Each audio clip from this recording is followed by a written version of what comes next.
Oi, galera, tudo bem? Estamos aqui para mais uma revisão e a de hoje é matemática. O que será que nós iremos aprender em matemática? Será que é difícil? Não. Vamos lá então. Pro vai abrir as telas aqui para vocês. E aí fica mais fácil da gente acompanhar.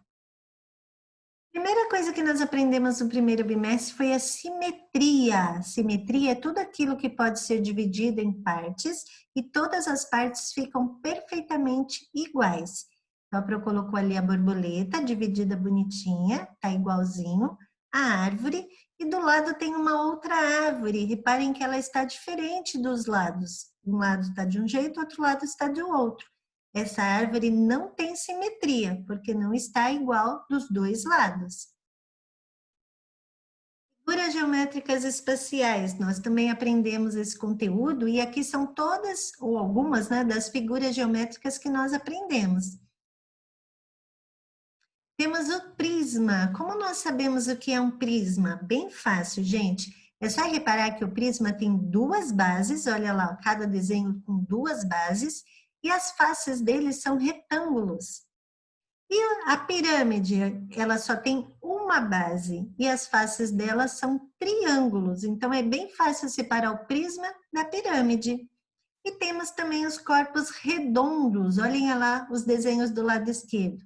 Temos a esfera, o cone e o cilindro, com a superfície arredondada. As figuras espaciais também são classificadas em poliedros e não poliedros. Que será que é? Vamos descobrir?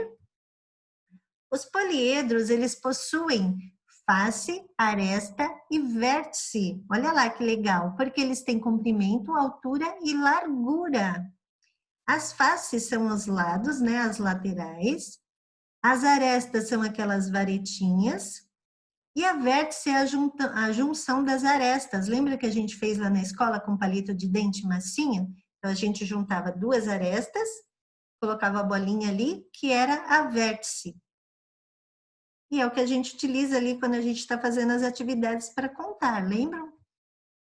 Nós temos também como estudo os números romanos. Vocês se recordam que a gente falou que eles tinham 7 símbolos, não somavam, não multiplicavam e poderiam repetir cada símbolo apenas 3 vezes? Então, repare ali o número 3. Só pode repetir 3 vezes, mais do que isso está errado. Quando a gente coloca para a direita, a gente está aumentando o número, e quando a gente coloca o símbolo, no caso, para a esquerda, nós estamos diminuindo, tá bom? Aprendemos também os números naturais, são números inteiros, positivos, incluindo zero, e são infinitos. O que são números inteiros, Pro? Se eu falar assim para você, meio quilo, eu não estou falando a metade de um? Então, meio não é um número inteiro, ele é metade. Positivo, vocês vão aprender que nós temos na nossa numeração o número 1 e o 1 negativo, 2, 2 negativo e assim por diante. E eles não são números naturais, tá bom? Temos também como conteúdo o sucessor e o antecessor, esse é bem fácil também. Olha ali naquela tabela, número 369. O sucessor dele é sempre um número maior do que ele, e no caso está para a direita. E o antecessor será um número sempre menor do que ele, e fica para a esquerda. Agora aqui nós vamos falar sobre o sistema de numeração decimal. O que seria isso, Pro? Nós temos os números base, que seriam do número 0 até o número 9. Se nós contarmos de 0 a 9, nós vamos descobrir que são 10 números. Então, a nossa base de numeração ela é decimal, porque são utilizados esses 10 números. Mas você não disse que eram infinitos? Sim, eles são infinitos, por quê? A partir desses 10 números, a gente vai fazendo grupos e vai se criando números novos, tá bom? E aí eles se tornam realmente infinitos. Aí nós temos a tabela de classes e ordem. Tem criança que se confunde nisso, então vamos agora esclarecer.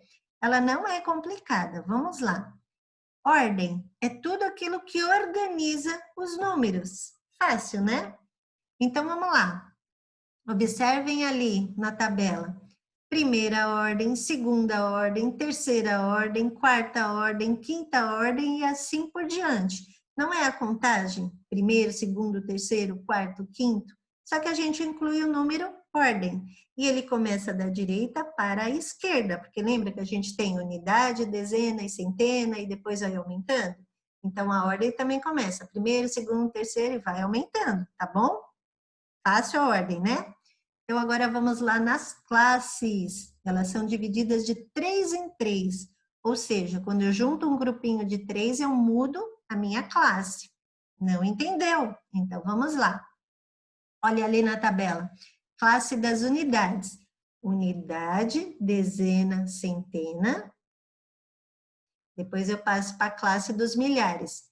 Unidade de milhar, dezena de milhar, centena de milhar.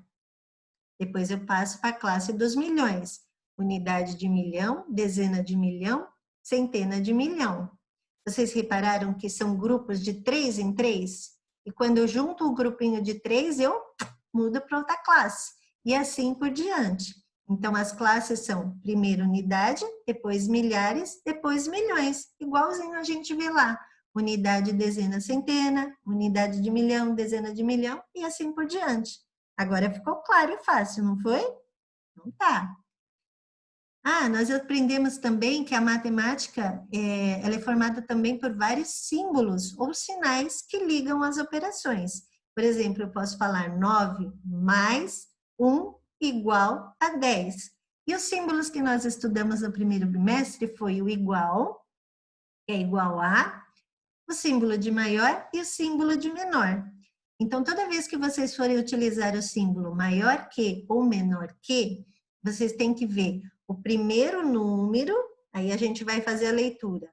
5 é maior que 4. Ou eu posso fazer a leitura do 5 menor que 6. Então, toda vez, lê daqui para lá. E aí fica fácil de ler, tá bom? Ou então, aqueles sinaizinhos que a Pro falou para vocês, cortem assim, que vai dar 7 ou vai dar o 4. Também é um jeito de estar fazendo essa atividade sem errar. Ah, e a interpretação, gente. Lembra que a Pro vive falando para vocês? Temos que interpretar, e não é só em português. Interpretamos matemática, ciências, história, geografia. Por quê? Interpretar é entender o que eu vou fazer ou entender o conteúdo. Então, não basta que eu apenas leia. Eu tenho que entender o conteúdo, entender o que foi me dito. E aí, quando eu entendo, eu aprendo. Aqui a Pro colocou uma atividade bem facinha de matemática, que é um exercício de soma e subtração. Então, vamos lá. Em uma padaria tinha 128 pães, foram vendidos 32 e depois mais 14. Quantos pães sobraram? Então, como eu vou interpretar isso? Eu vendi uma quantidade de pão, depois vendeu mais uma quantidade de pão. Então, eu vou fazer a soma do que foi vendido. Quando eu descobrir o tanto que foi vendido, eu retiro, eu subtraio da quantidade que foi feito, e aí eu acho o meu resultado sem errar minha atividade, tá? E a outra que a Pro colocou aqui, é para vocês se atentarem, por exemplo, ali, ó, em uma multiplicação. Então, eu já falei de multiplicação. Um dos fatores é 98 e o outro é 5. Qual o produto dessa multiplicação? Aí você vai falar assim, Pro, eu não sei o que é fator e eu não sei o que é produto. Aí o que você pode fazer? Liga para a Pro, que a Pro te explica. Ou então você faz assim, é uma multiplicação, 98, então eu vou multiplicar 98 por 5. Já entendi então o que eu tenho que fazer. Faço a multiplicação de 98 por 5, acho o meu resultado sem errar minha atividade. Não me preocupei muito com as palavras difíceis, porque eu posso procurar no dicionário, eu posso procurar lá no Google, eu posso perguntar para a Pro, ou no caso agora em casa eu posso perguntar para a mamãe e para o papai. Então, o que vocês precisam fazer? Li, entendi? Legal. Não entendi? Vou procurar o que significa, porque aí eu vou aprender uma palavra nova, vou aprender um significado novo e vou conseguir fazer a minha atividade. Tá legal? Viram que o conteúdo não está difícil? Então, eu espero que vocês tenham entendido. Caso ainda ficou alguma dúvida, chama a Pro e bons estudos e ótima atividade de revisão. Beijos para vocês, amores. Tchau!